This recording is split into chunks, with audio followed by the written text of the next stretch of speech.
Hello everyone.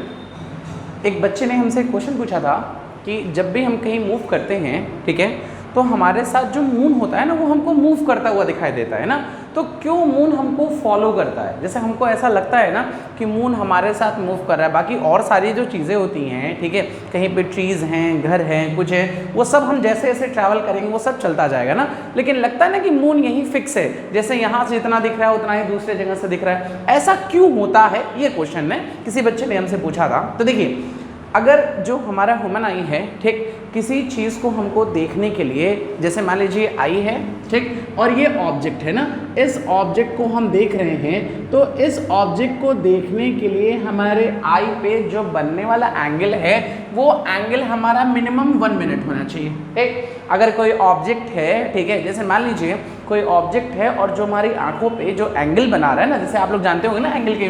Degree होता है, minute होता है, सेकंड होता है, ठीक है, अगर बनने वाला हमारी आंख पे जो एंगल है वो 1 मिनट हो या तो 0.02 डिग्री के आसपास हो, तब तो हम उस ऑब्जेक्ट को देख पाएंगे। जैसे हमारे पास 2 पॉइंट हैं, ठीक है, ये दोनों पॉइंट से जो आने वाली हमारी आंख पे ऐसे लाइट है, ठीक है, ये जो एंगल बना रहा है ये 1 मिनट है या 0.2 डिग्री है, उतना होगा तब तो हम उस ऑब्जेक्ट को दोनों को अलग अलग देख सकते हैं। ये तो हम देख ही नहीं पाएंगे ना, हमको पता ही नहीं चलेगा कि ये अलग है कि ये अलग है। ठीक,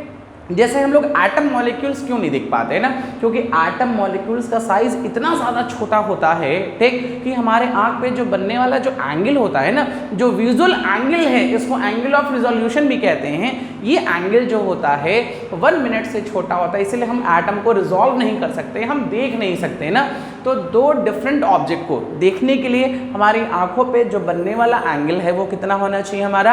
1 मिनट होना चाहिए, 0.02 डिग्री। इससे कम अगर होगा तो हम उन ऑब्जेक्ट को डिफरेंट नहीं देख पाएंगे, हमको लगेगा एक ही जैसा है, हम उसको रिजॉल्व नहीं कर सकते। इसी को कहते हैं हम लोग क्या चीज, एंगल ऑफ रिजोल्यूशन। अच्छा, अब मून की बात करिए, मून से भी ऐसा ही कुछ है। जैसे मान लीजिए मून है, ठीक है, ये मून का डायमीटर है, एक लाइट ऐसे आ रही है, ठीक, एक लाइट ऐसे आ रही है, ठीक है, और ये दोनों लाइट यहाँ पे एंगल बनाए थीटा, ठीक है, तो एंगल इज इक्वल टू जो होता है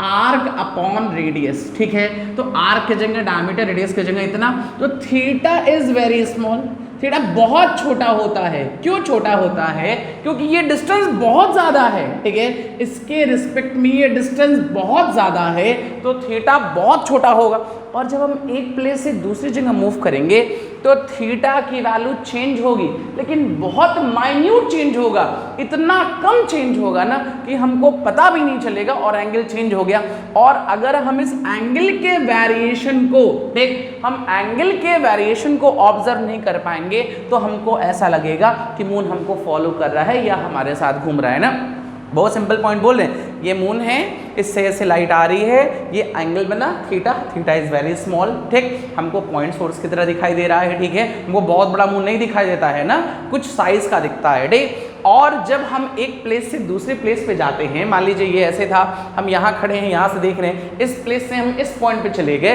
तो ये एंगल में चेंज हुआ, लेकिन इतना माइन्यूट चेंज हुआ, इतना कम हमारा चेंज हुआ, उस चेंज को हम ऑब्जर्व नहीं कर पाए क्योंकि ये डिस्टेंस ज़्यादा है और हम इस एंगल को जो हमारी आंखों पे बन रहा है विजुअल एंगल, हम उसको ऑब्जर्व नहीं कर पाते, उसके वेरिएशन को ऑब्जर्व नहीं कर पाते हैं। इसलिए हमको लगता है कि मून हमारे साथ क्या हो रहा है, मूव कर रहा है। बस इसमें यही हमारा टोटल केस है। और वैसे भी इसको चाहे तो पैरेलल से भी कर सकते हैं, यही बेसिक हमारा कॉन्सेप्ट है। Thank you.